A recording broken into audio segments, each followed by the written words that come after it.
महिला को पहले से पता था कि उसकी सबसे अच्छी दोस्त ने कार के साथ छेड़छाड़ की है, लेकिन फिर भी उसने जानबूझकर अपने पति को वही कार लेकर जाने दिया। पति को कुछ भी पता नहीं था। उसे लगा कि उसकी पत्नी उसकी चिंता कर रही है। वह खुशी खुशी कार की चाबी उठाकर घर से निकल गया। पति के जाते ही उसकी सबसे अच्छी दोस्त विला में आ गई। उसे लगा कि अब सब कुछ उसकी योजना के मुताबिक हो जाएगा, लेकिन तभी महिला अचानक बेडरूम से बाहर निकल आई। दरअसल महिला का पुनर्जन्म हो चुका था। अपने पिछले जन्म में जब वह प्रसव पूर्व जाँच के लिए अस्पताल जा रही थी, तभी उसे पता चला कि कार के ब्रेक फेल हो चुके हैं। अपने गर्भ में पल रहे बच्चे को बचाने के लिए उसने घबराकर अपने पति को फोन किया, लेकिन जब उसका पति वहाँ पहुंचा तो उसने उसे बचाने से इनकार कर दिया। उल्टा अपनी प्रेमिका यानी महिला की सबसे अच्छी दोस्त को डांटते हुए बोला कि उसने बहुत जल्दी कदम उठा लिया। उसी पल महिला को सच्चाई का पता चला। उसका पति काफी समय से उसकी सबसे अच्छी दोस्त के साथ संबंध में था। इतना ही नहीं, वह दोस्त उसके पति के बच्चे की मां भी बनने वाली थी। अपने बच्चे को नाजायज कहलाने से बचाने के लिए उसने पहले ही कार के ब्रेक खराब कर दिए थे और उसके पति ने खुद उसे मारकर पूरे सच को छिपा दिया। जब महिला ने दोबारा आंखें खोली तो वह 3 घंटे पहले लौट चुकी थी। वह अभी समझ ही रही थी कि क्या हुआ है। तभी उसके पति ने उसे याद दिलाया कि आज उसकी प्रेगनेंसी चेकअप की तारीख है। जैसे ही उसका पति ऑफिस जाने के लिए निकलने लगा,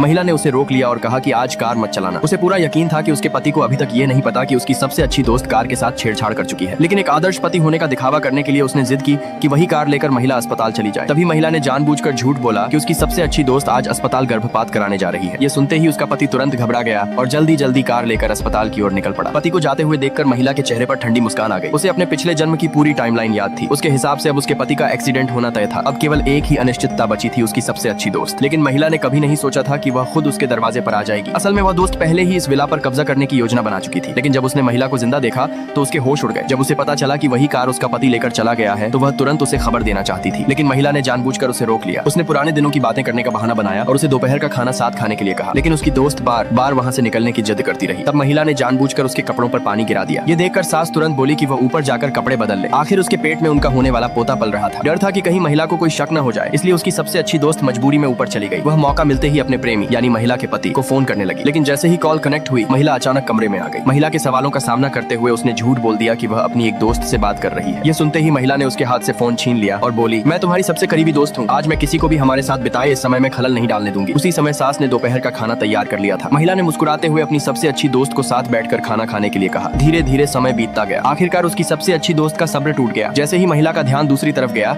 उसने तुरंत फोन झपट लिया।